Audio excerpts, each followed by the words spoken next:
The massive black ship moved through space like death itself. Its hull gleamed with alien metal that could cut through any known armor. Inside the command center, Commander Vexstar studied the holographic display with his 6 yellow eyes. Claws clicked against the control panel as he zoomed in on a small blue planet far away from the center of the galaxy. Another pathetic world full of weak creatures, Vexstar growled to his second-in-command. His voice sounded like grinding stone. Look at them, Krallinex. They have no claws, no armor, no weapons growing from their bodies.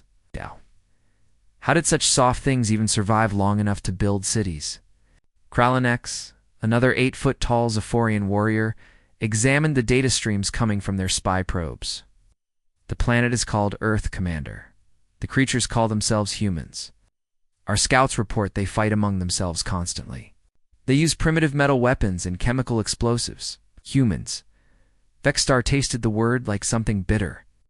Even their name sounds weak. How many worlds have we conquered now, Krallinex? 237 worlds, Commander.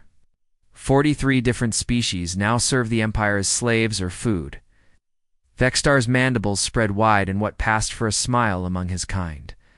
The Zephyrian Empire had ruled the galaxy for 3,000 years. No species had ever successfully fought back against them.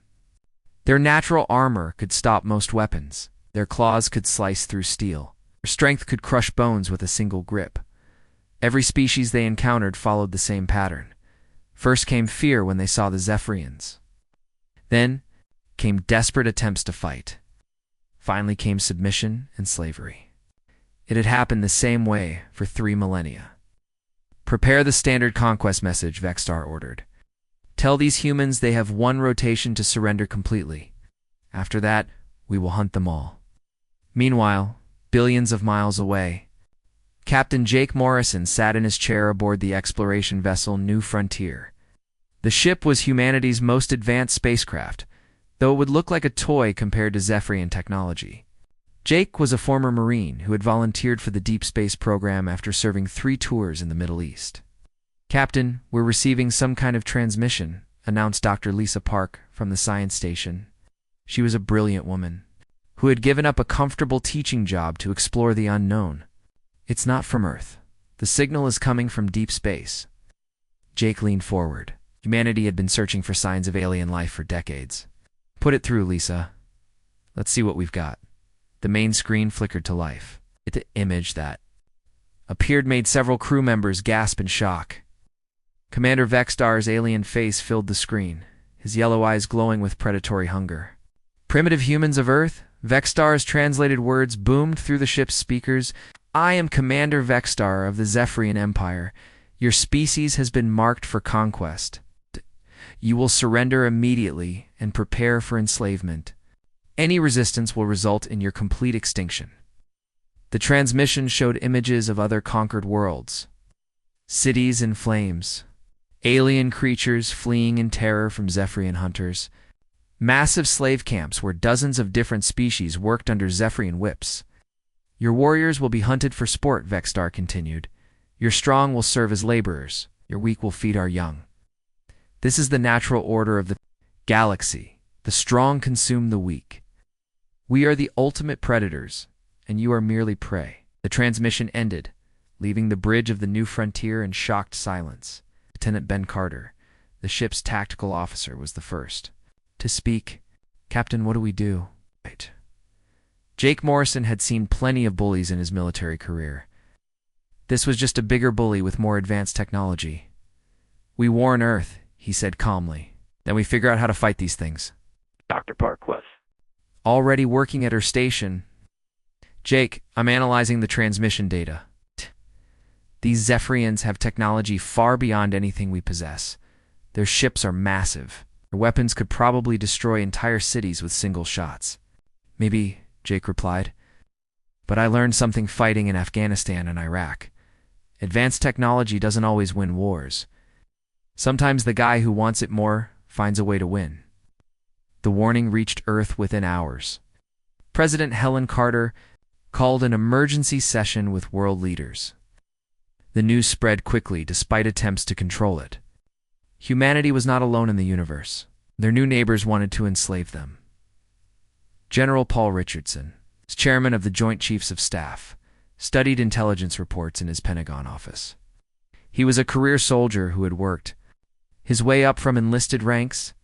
Wars had taught him that every enemy had weaknesses, no matter how strong they seemed. "What do we know about their capabilities?" he asked his staff. Colonel Sam Hayes, one of Richardson's most trusted officers, pulled up satellite images. 3 small scout ships landed this morning. One in New York, one in London, one in Tokyo. Each ship carried about 20 of these Zephyrian soldiers. And, sir, they just walked into the city centers and started making announcements. They're telling people to prepare for slavery. They seem to think their presence alone will make us surrender. Richardson studied photos of the Zephyrian soldiers. They were impressive-looking creatures. 8 feet tall, covered in natural armor, armed with energy weapons that could melt steel. But something about their behavior bothered him. "Colonel, look at their formation. Look at how they're standing." Hayes examined the images more carefully. "They're not taking any defensive positions, sir. They're just standing in the open, making speeches." "Exactly. These things have never fought an enemy that didn't immediately surrender. They don't even know how to take cover." Major Kate Sullivan, Richardson's intelligence chief, entered the room with new reports. "General, we've got video from all 3 landing sites. The Zephyrians are demanding that local authorities surrender. They're giving demonstrations of their weapons by destroying empty buildings. Any casualties?" "Surprisingly, no, sir. Seem to be trying to intimidate us into giving up without a real fight." Richardson looked at the images again. The Zephyrians were certainly impressive. Their natural armor looked nearly indestructible. Their claws could probably tear through steel. Their energy weapons were far beyond human technology, but they were also arrogant. They had landed in the middle of major cities, announced their intentions, and then just waited for humanity to surrender. Wars would make such basic tactical mistakes. "Kate, I want you to get me everything our scientists can figure out about these creatures. Strengths, weaknesses, how their technology works. Everything." "Yes, sir. And Sam, start mobilizing our forces. Don't engage them yet, but get our people in position around all 3 landing sites. I want to see how these ultimate predators react. When their prey decides to fight back." Dr. Alex Turner worked frantically in his laboratory at the Centers for Disease Control. As the world's leading expert on alien biology, he had been studying the video footage of the Zephyrians for hours. "Fascinating," he murmured to his assistant. "Look at their physical structure. Those aren't just decorative scales. It's genuine." Armor plating groaned from their own bodies. "Their claws appear to be made of some kind of organic metal. Are they really as dangerous as they look?" his assistant asked. "Oh, they're incredibly dangerous," Turner replied. "But look at this. See? How they move? They're not graceful. They're powerful, but clumsy. I don't think they've ever had to fight anything that could really hurt them." Around the world, human military forces were quietly moving into position. In New York, Marine Sergeant Tony Blake led his squad through the subway tunnels beneath the Zephyrian landing site. Blake was a combat veteran who had seen action in 3 different conflicts. "Listen up," he whispered to his men. "These things may be tough, but they bleed just like anything else. We're not here to win. We're here to learn. I want to see how they react when someone shoots back." Above ground, the Zephyrian soldiers continued their intimidation displays. They had no idea that thousands of human soldiers were surrounding them, studying their every move, preparing to show them that Earth's prey had teeth. The first shots of the war were fired at exactly 0600 hours in New York City. Marine Sergeant Tony Blake had positioned his squad in an abandoned office building overlooking the Zephyrian landing zone. Through his scope, he watched the alien soldiers standing in their perfect formation, still expecting humanity to simply surrender. "Target acquired," Blake whispered into his radio. "Big, ugly on the left side of their formation. He looks like their leader."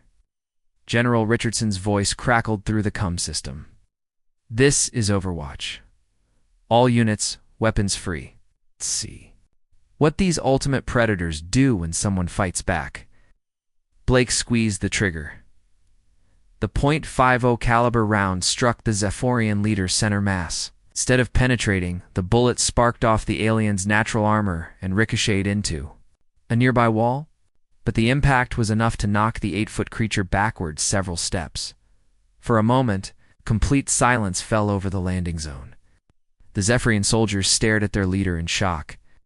In 3,000 years of conquest, no primitive species had ever dared to fire the first shot. Then chaos erupted. The Zephyrians scattered, their perfect formation dissolving as they scrambled for cover behind their landed ship. Their energy weapons began firing wildly at the surrounding buildings, but they had no idea where the shot had come from. "Holy crap," Blake muttered. "They don't know how to take cover. Look at them." His observation was correct. Us. The Zephyrian soldiers were pressing themselves against their ship in a tight cluster, making themselves perfect targets for any human with a clear line of sight. Their superior technology meant nothing when they didn't understand basic battlefield tactics. In London, similar scenes played out as British SAS forces opened fire on the Zephyrian landing party there. Captain Nick Rodriguez, on temporary assignment from the U.S. Air Force, watched from a nearby rooftop as the aliens made the same tactical mistakes. "They're bunching up," he reported to command. "These things have never fought anyone who knew how to shoot back." The Zephyrian response was immediate and violent. Energy beams lanced out from their weapons, melting through concrete and steel like butter. Several human positions were destroyed in seconds. But for every shot the aliens fired, human snipers took careful aim at gaps in their formation. Dr. Alex Turner monitored the battles from his mobile laboratory, analyzing every piece of data that came in. "Remarkable," he said to his assistant.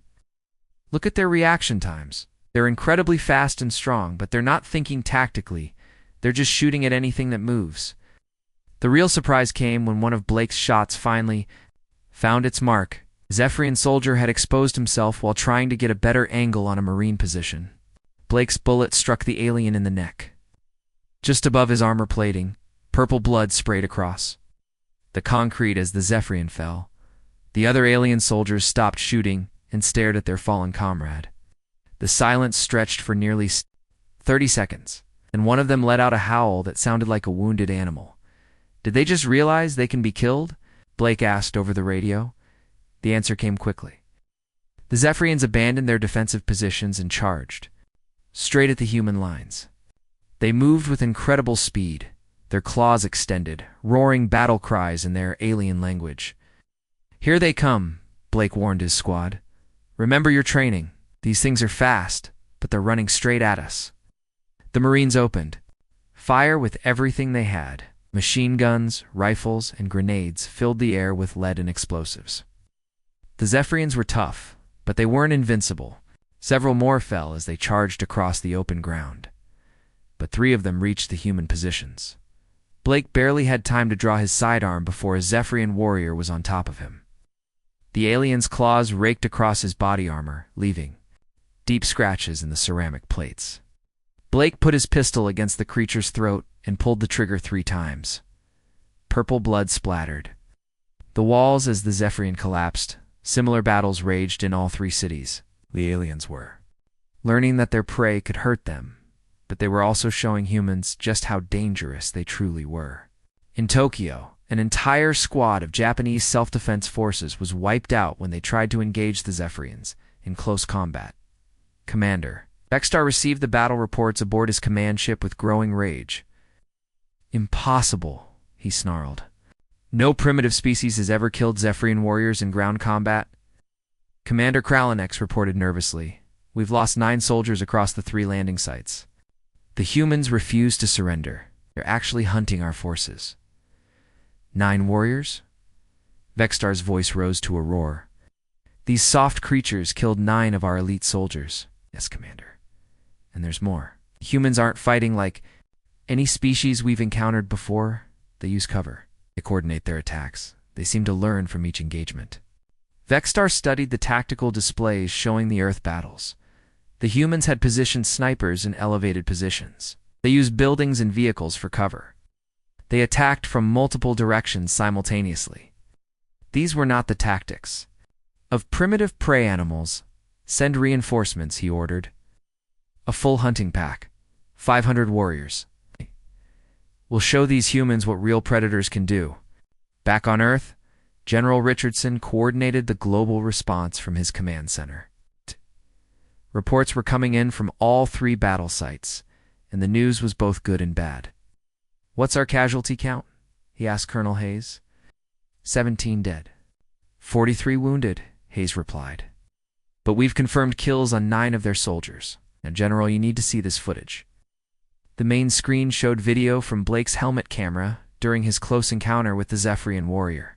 The alien had moved with incredible speed and strength, but it had also charged straight into the Marine's position without any tactical awareness. "They fight like animals," Richardson observed. "Dangerous animals, but animals nonetheless. Rely entirely on their natural advantages. They've never learned to fight smart." Dr. Turner's voice came over the communications system. "General, I've completed my analysis of the alien blood samples. I've got good news and bad news. Give me the bad news first. Their natural armor is incredibly effective against small arms fire. Our standard ammunition can barely penetrate it, and their healing rate is remarkable.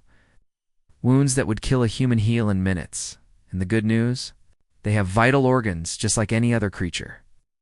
Heart, brain, major blood vessels. If we can hit them in the right spots with enough force, they'll die just like anything else." Major Kate Sullivan entered the command center with urgent intelligence. "General, our satellites are picking up activity around the alien mothership. It looks like they're preparing to send down more forces." Richardson studied the satellite images. The Zephyrian command ship was massive, easily 10 times larger than anything humanity had ever built, but it was also alone. The aliens had been so confident in their superiority that they had sent only one ship to conquer an entire planet. "How many troops do you think that ship can carry?" he asked Sullivan. "Conservative estimate, maybe 10,000 soldiers? And how many trained military personnel do we have on Earth?" "Approximately 50 million, sir." Richardson smiled grimly. The Zephyrians might be individually superior, but they were vastly outnumbered. And unlike their enemies, human forces, were learning and adapting with every engagement. Captain Jake Morrison's voice crackled over the communications system from the New Frontier. "General, we're intercepting alien communications. They're calling for reinforcements from their home world. How long until those reinforcements arrive?" "Based on their transmission delays, I'd say we have maybe 6 months before a full invasion fleet gets here." Richardson looked at the tactical displays showing Earth's defensive preparations. 6 months to turn humanity into an army capable of fighting aliens with superior technology. 6 months to prove that sometimes the prey becomes the predator. "Units, this is Command," he announced over the global military network. "The aliens think they're the ultimate predators. Let's show them they're wrong." 6 weeks after the first battles, the world looked completely different. Every major city had been turned into a fortress. Construction crews worked around the clock, building defensive positions, while factories switched from making cars and computers to producing weapons and ammunition. President Helen Carter stood in the newly built war room beneath Washington, D.C. The underground facility buzzed with activity as military officers from every nation on Earth coordinated humanity's defense. Large screens showed the progress of Operation Defiance, the massive military mobilization that had united the world like never before. "General Richardson, what's our status?" President Carter asked. "Better than expected, Madam President," Richardson replied, pointing to a global map covered in military symbols. "We've got defensive positions in every major city. Our manufacturing capacity has tripled. And most importantly, we're learning how to fight these things." Engineer Commander Steve Johnson entered the war room carrying a strange-looking rifle. The weapon appeared to be a combination of human engineering and alien technology. Johnson was a former Navy engineer who had volunteered to lead the reverse engineering project. "Mr. President, we've had a breakthrough," Johnson announced. "We've figured out how their energy weapons work." He placed the hybrid weapon on the conference table. Zephyrians use a type of plasma containment system we've never seen before. But the basic principles are the same as our own electromagnetic research. We can't build weapons as advanced as theirs yet, but we can modify our existing weapons to be more effective. Dr. Alex Turner joined the group, carrying a tablet full of research data. Steve's right. We've learned incredible things from studying the alien bodies and equipment. Their armor has weak points at the joints. Their energy weapons overheat after sustained fire. And most importantly, they heal fast, but they're not immortal. What about their psychology?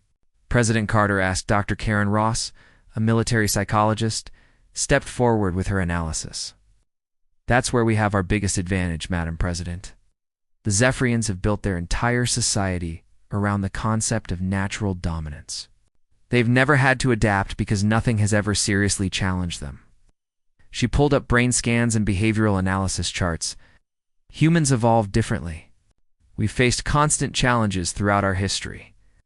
Wars, natural disasters, competition for resources. We learn to adapt or die. The Zephyrians never learned that lesson. Colonel Sam Hayes brought up video footage from recent skirmishes. Dr. Ross is right. Look at this combat footage from Seattle. When our forces started using new tactics, the aliens kept trying the same approaches that had failed before.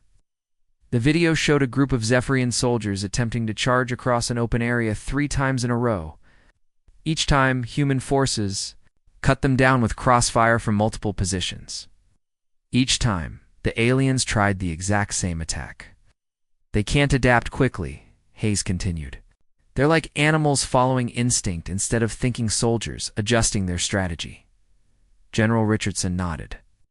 Which brings us to our next phase. We're not just going to defend Earth. We're going to take the fight to them. Lieutenant Colonel Amy Foster presented the space defense plans. Foster had been a test pilot before volunteering for the hastily created Human Space Defense Force. We've converted 17 commercial ships into military vessels. It's not much compared to their technology, but it's a start. The converted ships were displayed on the main screen. Cargo vessels and passenger liners had been fitted with armor, plating and weapon systems built from reverse-engineered alien technology. They looked crude compared to sleek military designs, but they represented humanity's determination to fight in space as well as on the ground. Captain Nick Rodriguez, now commanding the converted freighter Liberty, reported from orbit. The alien mothership is still hanging out there, just beyond the moon's orbit. They're not trying to hide. I think they want us to see them and be afraid. Are you afraid, Captain? President Carter asked. No, ma'am, Rodriguez replied without hesitation. I'm angry. These things came to our home and tried to make us slaves. Now they're about to learn why that was a mistake. Back on the surface, Marine Sergeant Tony Blake was training a new kind of soldier. His small squad had grown into a full battalion of specialists trained specifically for fighting Zephyrians. They practiced in mock alien environments, learning to exploit every weakness their enemies had shown. Remember, Blake told his troops, these things are strong and fast, but they're predictable. They always attack the same way. They always use the same formations. They never learn to think outside their natural instincts. Private Danny Cooper raised his hand. Sergeant, what if they start adapting? Blake smiled grimly. Then we adapt faster. That's what humans do. The real test came when the Zephyrians launched their next major assault. Commander Vextar had grown tired of waiting for human surrender. He decided to land a full 1,000 warriors in Los Angeles to demonstrate Zephyrian power. The battle began at dawn. Zephyrian dropships descended from their mothership like falling meteors. But this time, humanity was ready. The aliens landed to find the city apparently deserted. Empty streets stretched in every direction. No signs of human presence anywhere. For creatures accustomed to striking fear into their enemies, the silence was unnerving. Spread out in search for the humans, Vextar ordered his warriors. They must be hiding like cowards. What the Zephyrians didn't realize was that the entire city had become a trap. Human forces had evacuated civilians and turned every building into a firing position. Snipers waited in windows. Anti-tank teams hid in parking garages. The seemingly empty city was actually full of soldiers waiting for the perfect moment to strike. The first Zephyrian patrol entered what appeared to be an abandoned shopping district. Suddenly, explosions erupted from every direction. Buildings that had seemed empty revealed their true nature as human defensive positions. Gunfire poured down from windows, rooftops, and concealed bunkers.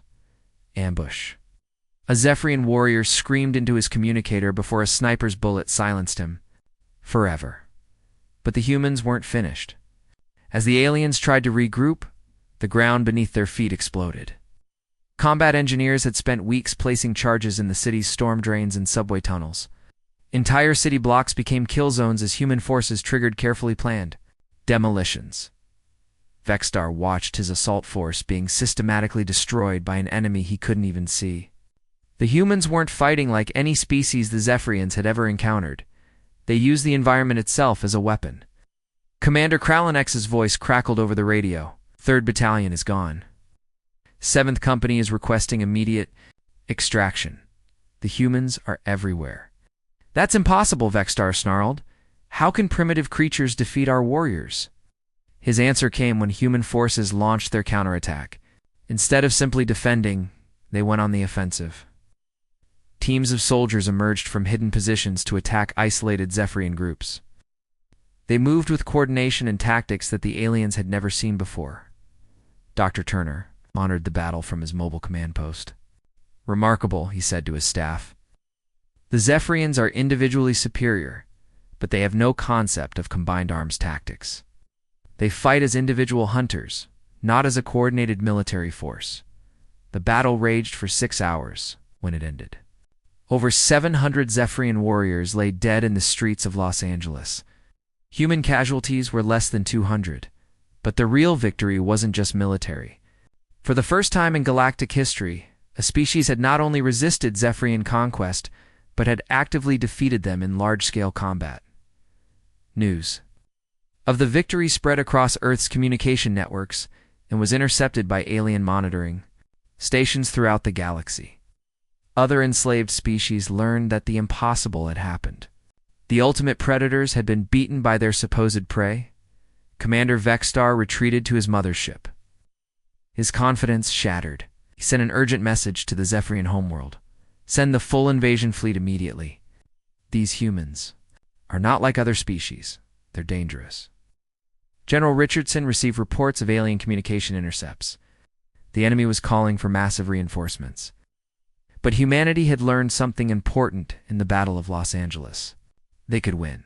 Ladies and gentlemen, Richardson announced to the global command staff, we've just proven something that no species in the galaxy believed possible. We've beaten the Zephyrians in open combat. But this is just the beginning. When their invasion fleet arrives, we'll be ready to show them that Earth's children don't make good prey. The invasion fleet arrived 6 months after the first contact, just as Captain Jake Morrison had predicted. 500 massive Zephyrian warships dropped out of hyperspace at the edge of Earth's solar system. Each ship was the size of a small city, bristling with weapons that could destroy planets. Admiral Krelthax commanded the fleet from his flagship, the Death of Worlds. He was the Empire's most successful conqueror. Having personally overseen the destruction of 47 different civilizations, the human problem would be solved within days. Pathetic Krelthax growled as he studied Earth through his ships. Sensors. One small planet defended by primitive creatures. Commander Vexstar was weak to let these humans embarrass our empire. His tactical officer, a scarred veteran named Vexkar, examined the sensor readings more carefully. Admiral, the planet's surface shows extensive military preparations. The humans have built defensive positions around every population center. Let them build their little fortresses, Krelthax laughed. We'll melt them from orbit and then hunt down any survivors. But as the Zephyrian fleet moved closer to Earth, they encountered something unexpected. Admiral Patricia Cole's human space defense force was waiting for them. Cole commanded her fleet from the bridge of the Unity, Earth's largest converted warship. She had been a Navy destroyer captain before taking command of humanity's desperate space forces. Around her, 17 converted civilian ships prepared for the most important battle in human history. All ships. This is Admiral Cole, she announced over the fleet communication system. I know our ships look like junk compared to theirs. I know we're outnumbered 30-1. But we've got something they don't have. We know how to fight dirty, Captain. Nick Rodriguez piloted his fighter squadron away from the main fleet. The Liberty had been converted into a carrier, launching small attack craft built from salvaged alien technology. The fighters were barely more than engines with guns attached, but they were fast and maneuverable. Phoenix Squadron, this is Rodriguez, he called to his pilots. Remember the plan? We're not trying to destroy their big ships. We're trying to confuse them and buy time for the real attack. The space battle began when Krelthak's S-fleet opened fire at maximum range. Beams of pure energy lanced across space, each shot carrying enough power to vaporize a city block. The first volley destroyed 3 human ships instantly, but the humans didn't respond the way the Zephyrians expected. Instead of forming a battle line and trading shots like civilized species, they scattered in all directions. Some ships dove toward Earth's atmosphere. Others accelerated toward the asteroid belt. A few actually flew straight at the alien fleet. What are they doing? Nexcar asked in confusion. This isn't how space battles work. Admiral Cole's voice echoed across her ship's bridge as enemy fire lit up space around them. All units, execute Operation Chaos. Let's show these aliens how humans fight when we're mad. The Unity and her escort ships didn't try to match firepower with the aliens. Instead, they used Earth's gravity well to slingshot around the planet, building up tremendous speed. Other human ships hid behind the moon, using it as a shield while they maneuvered for surprise attacks. Rodriguez's fighters swarmed around the massive Need. Zephyrian ships like angry bees. Their small size and erratic flight patterns made them almost impossible for the alien gunners to target. While they couldn't seriously damage the huge warships, they could destroy sensor arrays and weapon systems. This is insane, Rodriguez shouted as he dove his fighter between 2 alien cruisers. Their point defense can't track us when we fly this crazy. But the real surprise came when Engineer Commander Steve Johnson's secret weapon was revealed. Hidden among the asteroid belt, human engineers had been working for months on a massive project. As the Zephyrian fleet advanced toward Earth, dozens of rocks suddenly came to life. The asteroids were hollowed out and filled with human technology. Engines, weapons, and life support systems turned space rocks into crude but effective warships. They accelerated toward the alien fleet from an unexpected direction. Impossible, Admiral Krelthak snarled as his sensors detected the asteroid ships. They turned rocks into weapons? The asteroid ships crashed into the Zephyrian formation like a hammer blow. They weren't trying to survive the impact.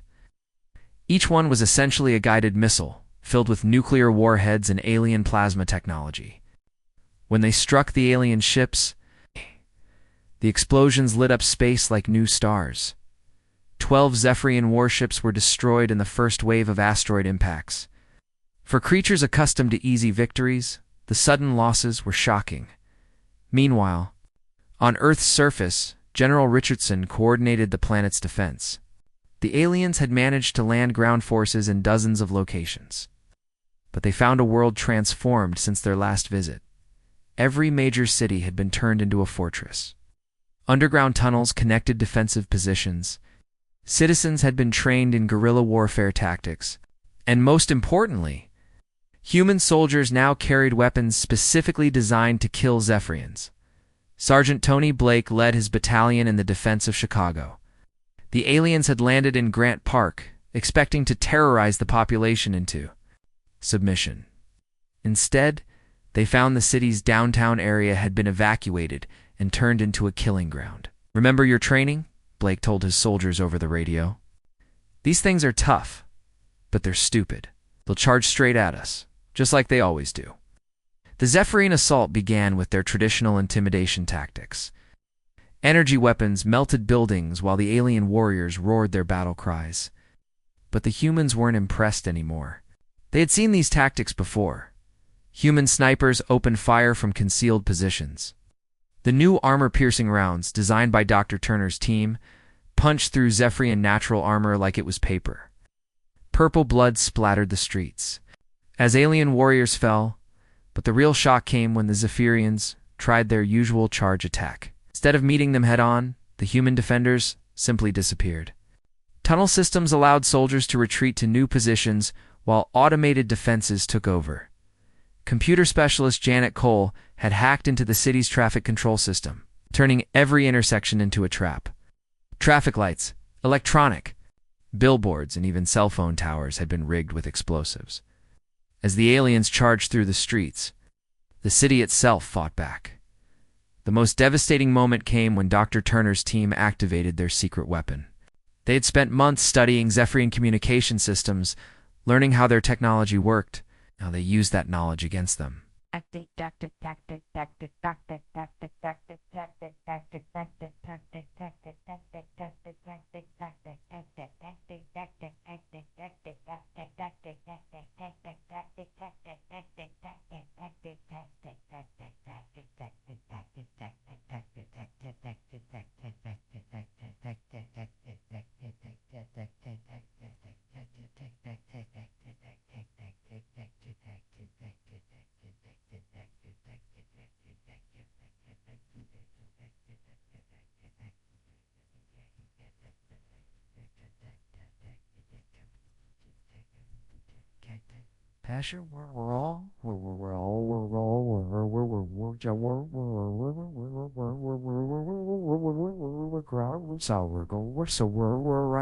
Let's see how well they fight when they can't talk to each other.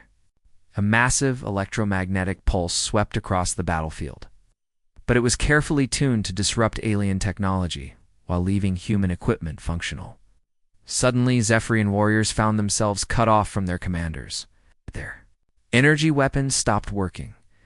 Their armor's enhanced systems shut down. What's happening? A Zephyrian warrior screamed as his weapon died in his hands. But his comrades couldn't hear him. Their communication system was dead.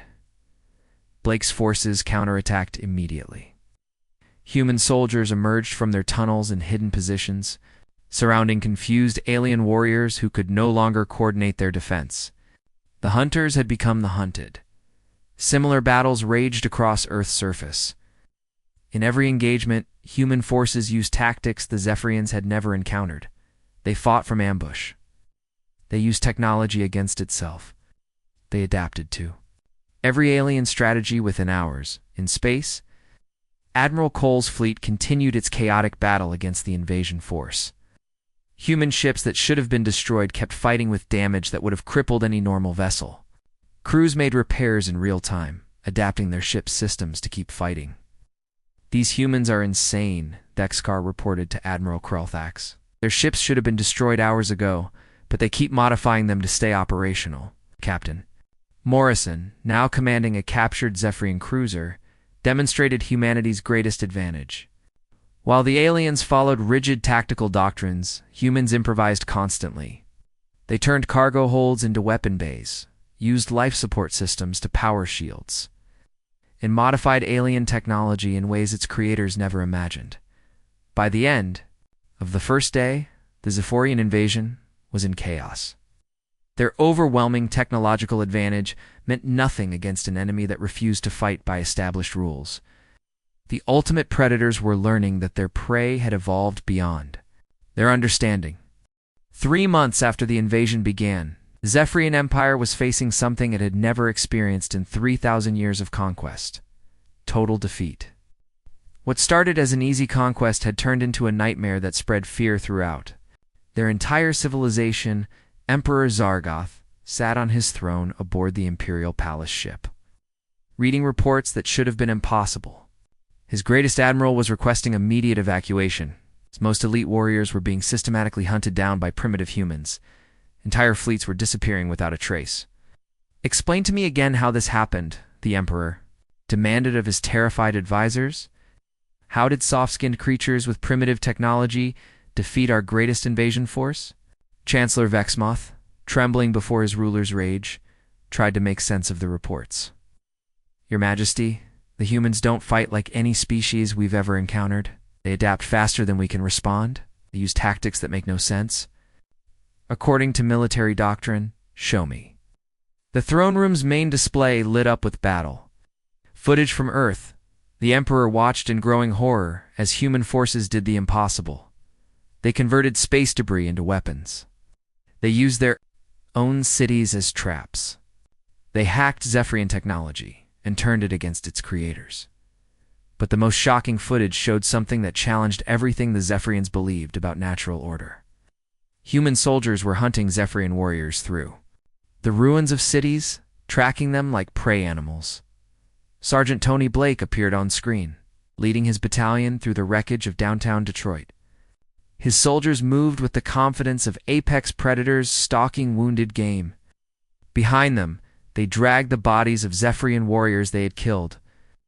Target acquired, Blake whispered into his radio as he spotted a group of alien survivors hiding in a collapsed building. Looks like 5 or 6 hostiles. They're scared. The Emperor watched in disbelief as human soldiers surrounded the hiding aliens. The Zephyrians were pressed against the walls, their energy weapons depleted, their communication systems jammed. They looked like frightened animals. Surrender now and we'll make it quick. Blake called out in the broken Zephyrian language his team had learned. Keep fighting and we'll make it slow. The alien warriors, creatures who had terrorized the galaxy for millennia, threw down their weapons and begged for mercy. Emperor Zargoth turned off the display in disgust. How many worlds have received this transmission? All of them, Your Majesty. Chancellor Vexsmith replied quietly. The humans are broadcasting their victory across every communication channel in the galaxy. The slave species are seeing it. That was the Emperor's greatest fear. For 3,000 years, the Zephyrian Empire had maintained control through the belief that they were unbeatable. If other species learned that the ultimate predators could be defeated, rebellion would spread like wildfire, and that's exactly what was happening. On the mining world of Kethfer, slave laborers from a dozen different species watched the human broadcasts in secret. Dr. Lisa Park's voice, transmitted from Earth, spoke directly to them in their own languages. People of the galaxy, Park said from her communication center beneath the rebuilt ruins of New York, the Zephyrians told you. They were the ultimate predators. They told you resistance was impossible. They lied. The broadcast showed footage of human victories. Zephyrian warships exploding as human fighters swarmed around them. Alien ground forces retreating in panic from human counterattacks. Most importantly, it showed Zephyrian prisoners being held in human detention camps. We are sharing our knowledge with you, Park continued. Our tactics, our weapons, our strategies. The Empire can be beaten. Freedom is possible. Within days, revolts erupted on 47 different worlds. Species that had been enslaved for centuries suddenly had hope and the knowledge to fight back effectively. The Zephyrian Empire, which had seemed invincible, began to crumble from within. Back in Earth's solar system, Captain Jake Morrison led the final assault on the Zephyrian mothership. The new frontier, now equipped with captured alien technology and human innovations, approached the massive vessel that had once seemed so intimidating. This is Captain Morrison to all human ships, he announced over the fleet communication system. 6 months ago, these things came to our home and told us we were prey. Today, we're going to teach them the difference between predators and apex predators. Admiral Patricia Cole commanded the main assault fleet from the Unity. Around her, over 100 ships prepared for the final battle. Some were original human vessels. Others were captured Zephyrian ships operated by human crews. Many were hybrid vessels that combined the best of both technologies.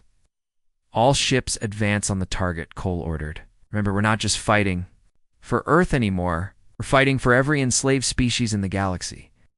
The battle for the Zephyrian mothership was unlike anything the galaxy had ever seen. Instead of the traditional exchange of long-range fire, human forces used coordinated swarm tactics.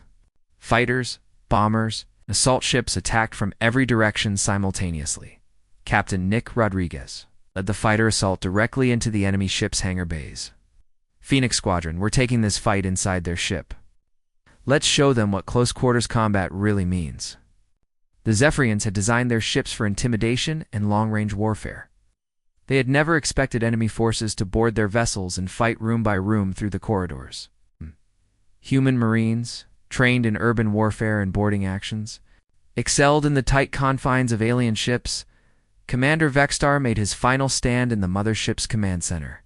Around him, the last of his elite warriors prepared for a battle they knew they couldn't win.